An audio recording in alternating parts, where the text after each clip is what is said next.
ओम शांति। ओम शांति। आज बाबा के साकार महावाक्य है। बाबा ने कहा, कौन सी तारीख के भाई जी? 4/12/2024 के। बाबा ने कहा, मीठे बच्चे सारा मदार याद पर है। याद से ही तुम मीठे बन जाएंगे। इस याद में ही माया की युद्ध चलती है। मीठे बच्चे सारा मदार याद पर है। याद से ही तुम मीठे बन जाएंगे। इस याद में ही माया की युद्ध चलती है। प्रश्न है, इस ड्रामा में कौन सा राज बहुत विचार करने योग्य है, जिसे तुम बच्चे ही जानते हो? इस ड्रामा में कौन सा राज बहुत विचार करने योग्य है, जिसे तुम बच्चे ही जानते हो? क्रांति माता जी।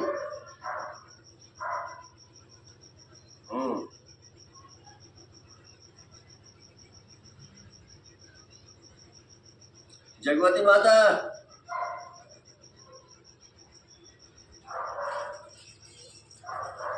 क्या सुबह क्या सुना था? अच्छा, आप फोन वालों से पूछ रहे हैं भाई जी, जो फोन के अंदर सुन रहे हैं? हाँ जी। लाइन वाले? हाँ जी। अच्छा जी। और जो हॉल में लाइन पर लगी पड़ी है, शिव कुमारी बहन। सुना बाबा के जो याद में रहेंगे, बाबा के याद में जो रहेंगे, तो हमारे साथ युद्ध चल के रहेगा। एक का पार्ट तो मिले दूसरे से 5,000 साल का जो रोल भरा हुआ है। बाबा ने ऐसा ही वो आत्मा दोबारा नहीं बजा सकते। उत्तर है, तुम जानते हो कि ड्रामा में एक पार्ट 2 बार बज नहीं सकता। सारी दुनिया में जो भी पार्ट बजता है वह एक दो से नया। तुम विचार करते हो कि सतयुग से लेकर अब तक कैसे दिन बदल रहे हैं, बदल जाते हैं। सारी एक्टिविटी बदल जाती है। आत्मा में 5,000 वर्ष की एक्टिविटी का रिकॉर्ड भरा हुआ है, जो कभी बदल नहीं सकता। यह छोटी सी बात तुम बच्चों के सिवाय और किसी की बुद्धि में नहीं आ सकती। ओम शांति। रूहानी बाप रूहानी बच्चों से पूछते हैं, मीठे मीठे बच्चे, तुम अपना भविष्य का पुरुषोत्तम मुख, पुरुषोत्तम चोला देखते हो? क्या है हमारा पुरुषोत्तम मुख, पुरुषोत्तम चोला? श्री लक्ष्मी श्री नारायण। श्री लक्ष्मी और श्री नारायण बनना, यह पुरुषोत्तम संगम युग है ना।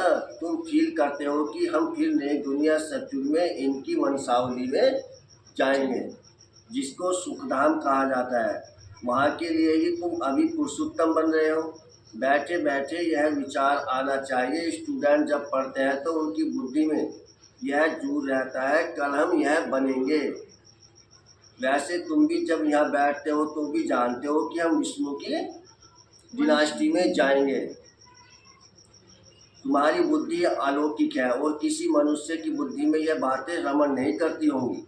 यह कोई कॉमन सत्संग नहीं है। यहाँ बैठे हो, समझते हो, सत बाबा जिसको शिव कहते हैं, हम उनके संग में बैठे हैं।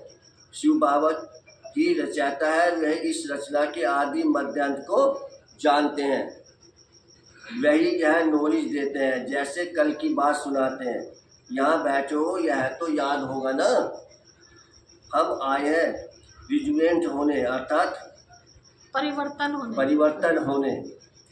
शरीर बदल देवी शरीर लेने। आत्मा कहती है यह हमारा क्या है? पुराना चोला है, तमो प्रधान शरीर है। इसको बदलकर ऐसा शरीर लेना है। कितनी सहज एम ऑब्जेक्ट है। क्रांति माता जी, क्या एम ऑब्जेक्ट है हमारी? क्या बनना है? क्रांति माता जी, गांव का नाम लेके बोलिए। क्या बनने का लक्ष्य है? कुतुबपुर से क्रांति माता जी।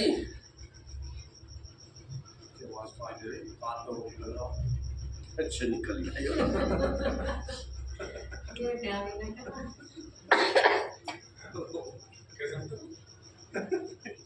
हेलो। हाँ नहीं अब आई आगे इसी आओगे वाले हमें क्यों नहीं आ रही? हम आए हैं रिजुवेंट होने, अर्थात परिवर्तन। होने अर्थात यह शरीर बदल देवी शरीर लेने। आत्मा कहती है हमारा तमो प्रधान पुराना शरीर है, इसको बदलकर ऐसा शरीर लेना है। कितनी सहज एम है हमारी। क्या एम है हमारी? एम ऑब्जेक्ट क्या है हमारी? हिंदी में बताओ भाई जी। हमारा लक्ष्य क्या? हमारा लक्ष्य क्या है?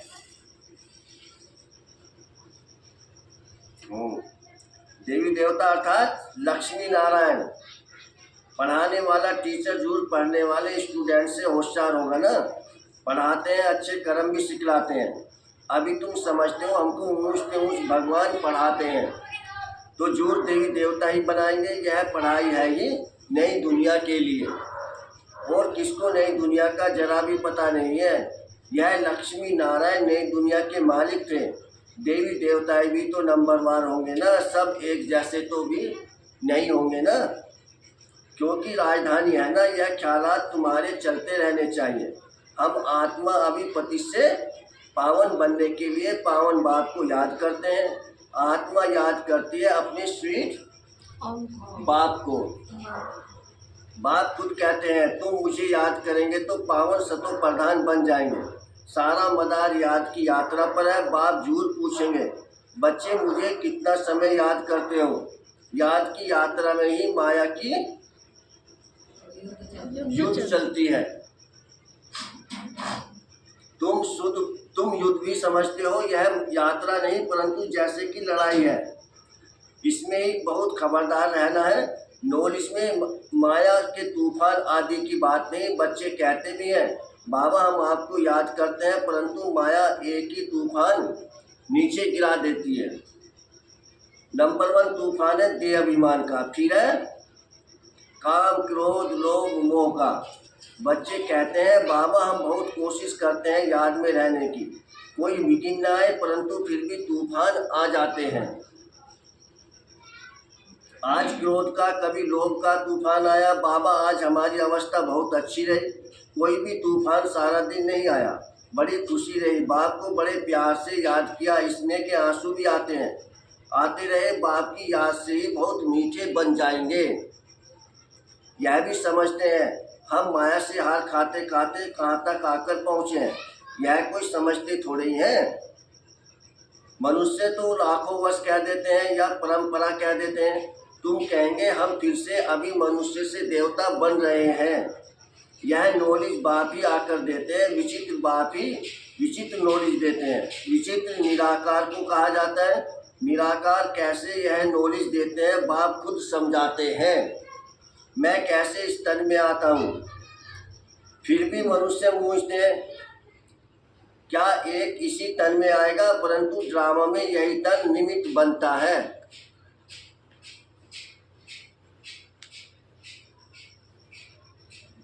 जरा भी चेंज हो नहीं सकती। यह बातें तुम समझकर और दूसरों को समझाएंगे। आत्मा ही पढ़ती है, आत्मा ही सीखती सिखलाती है। आत्मा मोस्ट वैल्यूबल है। आत्मा अविनाशी है, सिर्फ शरीर खत्म होता है। हम आत्माएं अपने परम पिता परमात्मा से रचना और रचना के आदि मध्यांत के 84 जन्मों की नॉलेज ले रहे हैं। नॉलेज कौन लेते हैं? आत्मा। आत्मा। हम आत्मा, तुम आत्मा ने ही नॉलेजफुल बाप से मूल वतन सूक्ष्म वतन को जाना है। मनुष्यों को पता ही नहीं है कि हमें अपने को आत्मा समझना है। मनुष्य तो अपने को शरीर समझ उल्टे लटक पड़े हैं। माता जी आवाज नहीं करो। गायन है आत्मा सच्चित आनंद स्वरूप है। परमात्मा की सबसे जास्ती महिमा है। एक बाप की कितनी महिमा है, वही दुख करता सुख करता है। मच्छर आदि की तो इतनी महिमा नहीं करेंगे कि वह दुख करता सुख करता ज्ञान का सागर है। नहीं, यह है बाप की महिमा। तुम बच्चे भी मास्टर दुख करता सुख करता हो। तुम बच्चों को भी यह नॉलेज नहीं थी जैसे बेबी बुद्धि थे। बच्चे में नॉलेज नहीं होती और कोई अवगुण भी नहीं होता है, इसलिए उसे क्या कहा जाता है? उसे महात्मा कहा जाता है, क्योंकि पवित्र है। जितना छोटा बच्चा उतना नंबर 1 फूल। बिल्कुल ही जैसे कर्मतीत अवस्था है। कर्म अकर्म विकर्म को कुछ भी नहीं जानते हैं। इसलिए वह फूल है, सबको कशिश करते हैं। जैसे एक बाप सभी को कशिश करते हैं, बाप आई है साथी सभी को कशिश और खुशबूदार फूल बनाने। कई तो कांटे के कांटे ही रह जाते हैं। 5 विकारों के वशीभूत होने वाले को क्या कहा जाता है? कांटा। कांटा कहा जाता है। नंबर 1 कांटा है देहभान का। बेअभिमान का, जिससे और कांटों का जन्म होता है। कांटों का जंगल बहुत दुख देता है।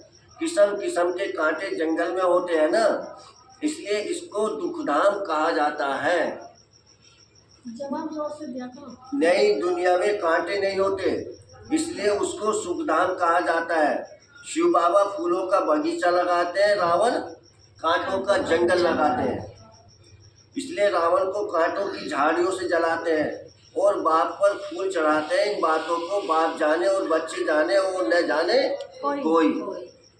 तुम बच्चे जानते हो, ड्रामा में एक पार्ट 2 बार बज ना सके। बुद्धि में है सारी दुनिया में जो पार्ट बजता है वह 1-2 से नया। तुम विचार करो, सतयुग से लेकर अब तक कैसे दिन बदल जाता है।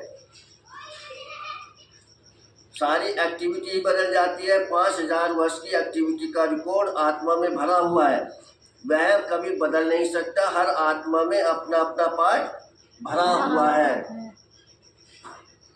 यह छोटी सी बात भी कोई की बुद्धि में आ न सके। इस ड्रामा के पास्ट, प्रेजेंट और फ्यूचर को, पास्ट माना जो बीत चुका, प्रेजेंट जो वर्तमान चल रहा है, फ्यूचर जो भविष्य में होने वाला है। फ्यूचर को तुम जानते हो, यह स्कूल है ना, पवित्र बन बाप को याद करने की पढ़ाई बाप पढ़ाते हैं। यह बातें कभी सोची थी कि बाप आकर ऐसे पति से पावन बनाने की पढ़ाई पढ़ाएंगे? इस पढ़ाई से ही तुम विश्व के मालिक बनेंगे। भक्ति मार्ग के पुस्तक ही अलग है, उसको कभी पढ़ाई नहीं कहा जाता है। ज्ञान के बिना सदगति हो कैसे? बाप बिना ज्ञान कहाँ से आए जिससे सदगति हो? सदगति में जब तुम होंगे तब भक्ति करेंगे नहीं, वहाँ है ही अपार सुख। फिर भक्ति किस लिए करें? यह ज्ञान अभी ही तुम्हें मिलता है। सारा ज्ञान आत्मा में रहता है। आत्मा का कोई आत्मा का कोई धर्म नहीं होता। धर्म नहीं होता। आत्मा का कोई धर्म नहीं होता। आत्मा जब शरीर धारण करती है फिर कहते हैं फलाना इस धर्म का है। आत्मा का धर्म क्या है? एक तो आत्मा बिंदी मिशन है और शांत स्वरूप है, शांति धाम में रहती है। अभी बाप समझाते हैं सभी बच्चों का बाप पर हक है। बहुत बच्चे हैं जो और धर्मों में कन्वर्ट हो गए हैं, वह फिर निकलकर अपने असली धर्म में आ जाएंगे। जो देवी देवता धर्म छोड़ दूसरे धर्म में गए हैं वह सभी पत्ते लौट अपनी जगह पर आ जाएंगे। तुम्हें पहले तो बाप का परिचय देना है। इन बातों में ही सब मुझे हुए हैं। तुम बच्चे समझते हो अभी हमें कौन पढ़ाते हैं? स्वयं भगवान। बेहद का बाप श्री कृष्ण तो देहधारी है, इनको ब्रह्मा बाबा को भी दादा कहेंगे। तुम सब भाई भाई हो ना। फिर है मर्तबे के ऊपर, भाई का शरीर कैसा है, बहन का शरीर कैसा है। आत्मा तो एक छोटा सितारा है। इतनी सारी नॉलेज एक छोटे से सितारे में है। सितारा शरीर के बिगर बात भी नहीं कर सकता। सितारे को पाठ बजाने के लिए इतने ढेर ऑर्गन्स चाहिए। ऑर्गन्स माना क्रांति माता जी, ऑर्गन्स नहीं बेचारे को क्या पता। ये कौन सा इंग्लिश मीडियम में पढ़ी है? बता रहा है माताएं। अच्छा, ऑर्गन्स माना हमारे हाथ, पैर, आँख, नाक, कान, है ना, कर्म इंद्रिया। जो हमारी कर्म इंद्रियां हैं। इतने ढेर ऑर्गन्स मिले हुए हैं। तुम सितारों की दुनिया ही अलग है। आत्मा यहाँ आकर फिर शरीर धारण करती है। शरीर छोटा बड़ा होता है। आत्मा ही अपने बाप को याद करती है, वह भी जब तक शरीर में है। घर में आत्मा बाप को याद करेगी नहीं, वहाँ कुछ भी मालूम नहीं पड़ता। हम कहाँ हैं? आत्मा और परमात्मा दोनों जब शरीर में है तब आत्मा और परमात्मा का मेला लगता मेला कहा जाता है। गायन भी है, आत्मा और परमात्मा अलग रहे बहुकाल। कितना समय लग रहे? 5,000 5,000 5,000 वर्ष। कितने? हाँ, कितना समय लग रहा है? सेकंड सेकंड पास होते 5,000 वर्ष बीत गए। फिर 1 नंबर से शुरू करना है। एक्यूरेट हिसाब है। अभी तुमसे कोई पूछे इसने कब जन्म लिया था तो तुम एक्यूरेट बता सकते हो। श्री कृष्ण ही पहले नंबर में जन्म लेता है।